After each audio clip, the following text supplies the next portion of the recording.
Guys, luto tayo ng pagkain ng driver. Yung katulad nung niluto kahapon na karne, gagawin ko ngayon sa manok. Ito yung sibuyas. Ilalagay na natin dito yung sibuyas. Ayan. Ito yung mga inilagay natin sa sibuyas at yan din ang ilalagay natin mamaya sa manok.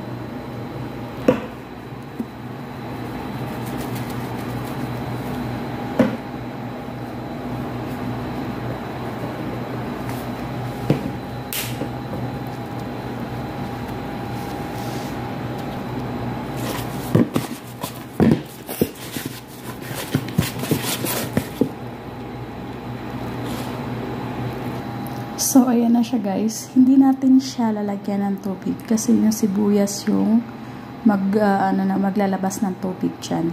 Okay? So, ayan guys. Sinindihan na natin ang apoy. Ayan, wala yan siyang tubig. Hindi natin siya nilagyan ng tubig kasi yung mismong sibuyas yung maglalabas ng tubig para maluto yung ating manok. So, ngayon tatakpan na natin siya.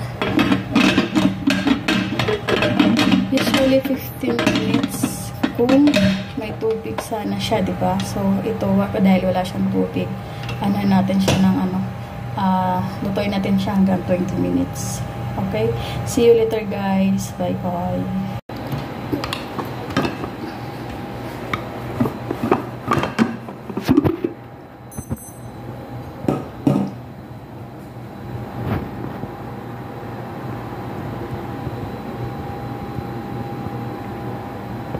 Walang tubig yan, oh, pero ang dami ng sabaw niya.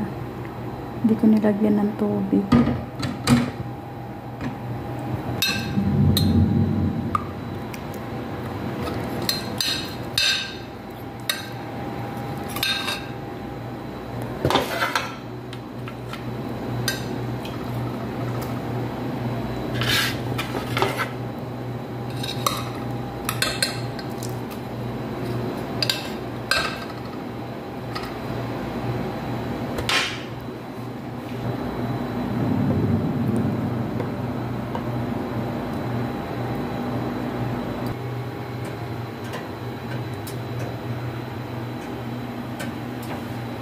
Guys, sinala natin yung sibuyas. Tinanggal natin yung sabaw. Yung tubig niya, tinanggal natin. Ano siya?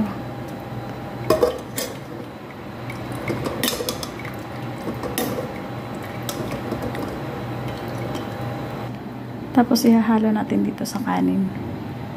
So guys, yung sibuyas natin, lulutuin natin siya ng ganyan. Papaano natin ng apoy para mag-caramel siya.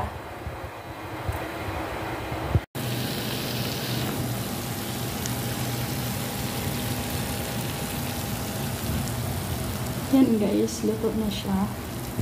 Antayin na lang natin yung kanin. Ready to serve na siya sa mga driver. Char.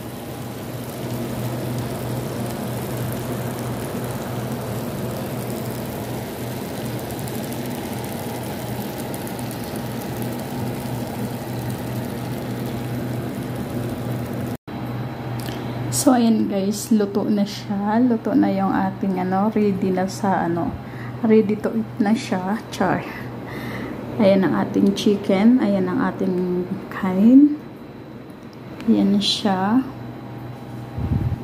Yum, yum, yum, yum.